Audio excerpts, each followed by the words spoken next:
안녕하십니까. 1과 영덕 최영덕 원장입니다. 과연 영재학교의 우선 선발 전형, 지역 전형이 과연 어느 정도의 비중을 차지하고 있을까요?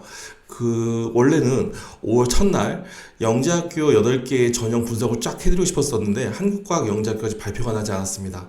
그래서 한국과학 영재학교는 애초에 가지고 있지 않은 지역 선발 전형을 가지고 한번 여러분께 소개시켜드리고자 합니다.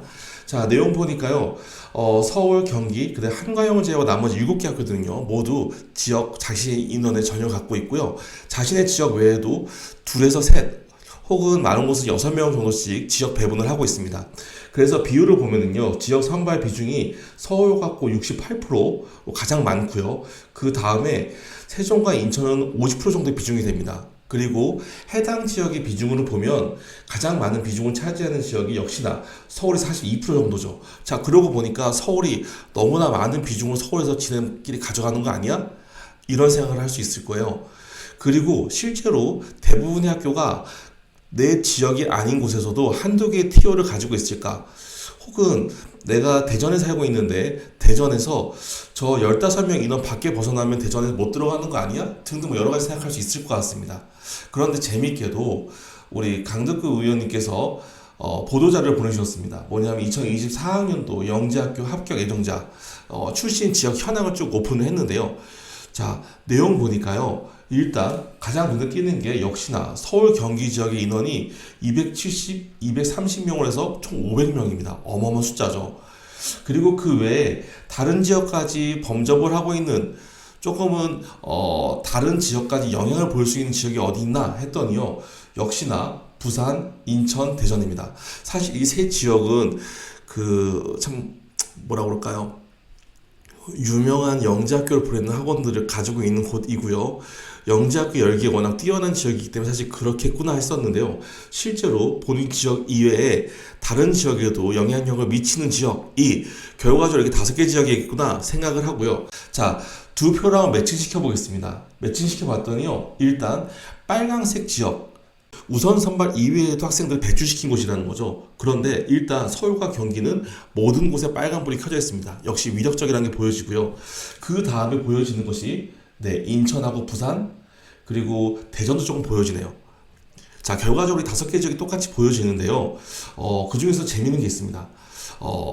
채 한 명, 두 명이 TO를 줬음에도 불구하고 채워지지 않은 학교도 있는 거죠. 아니, 그러면 저 지역에 있는 친구들은 한 명도 지원하지 않는 거야? 바로 일단 우선 선발에 들어오려고 하면 대부분의 학교들이 1.5배수에서 2배수 안에 2차 영재성 검사를 합격해야 됩니다. 한마디로 지금 해당 지역에 TO가 없는 학교들, 즉 파란불을 켜는 학교들인데요.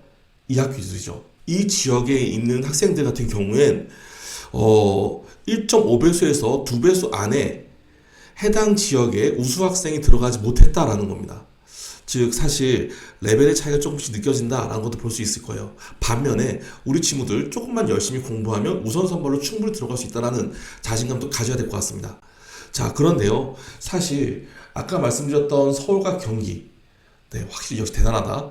그리고 또 그 다음 3개 지역 대전, 인천, 부산 다른 곳에 영향을 준다. 물론 여기서 부산은 조금 다른 의미가 있습니다. 뭐냐면 한국과학 영재학교가 있음에도 불구하고 한국과학교에서 안 뽑아주니까 다른 지역으로 영향력을 뻗쳤다라고 볼 수가 있는 거고요. 그러다 보니까 가까운 대구에 한국과학 영재학교만큼 많은 인원들이 가더라라니 볼 수 있겠죠. 어쨌든 그렇더라도 역시 대전, 인천, 부산은 영재학교의 강자라는 걸 볼 수 있습니다. 그런데요. 그 나머지 3개, 바로 대구, 광주, 세종, 이 영재학교가 있는 지역이 참 애매한데요. 세종 같은 경우엔 10명을 선발하지만 20명이 갈 정도로 영재학교의 경쟁이 치열하고요. 확실히 영재학교를 많이 보낸다는 게 느껴집니다. 그런데 대구하고 광주의 경우에는요. 정확하게 24명, 그리고 광주의 경우에는 정확하게 지역 전형 45명 이외에 더 이상 많은 친구들을 보내지 못했고요. 다른 지역으로도 그렇게 많이 보내지 못하는 모습이 확연하게 보입니다.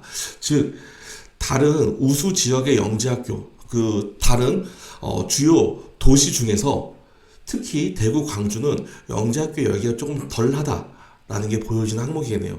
자, 해당 내용으로 보니까 우리 지역에서 과연 내가 지역 우선 선발을 고려한다면 어느 쪽으로 가야 되는 건지, 혹은 지역 우선 선발을 포기해야 되는 건지, 아니면 내가 어떠한 곳으로 전략적으로 선택해야 될 것인지 눈에 보이지 않나요? 재미있는 데이터인 것 같습니다. 자, 이제 20일 정도 후면 여러분들의 원서 접수가 시작되는데요. 모두 자기소개서 학생부 잘 정리하시고요. 추천서 잘 부탁드리고 제출 잘 하시기 바랍니다. 모두 화이팅입니다.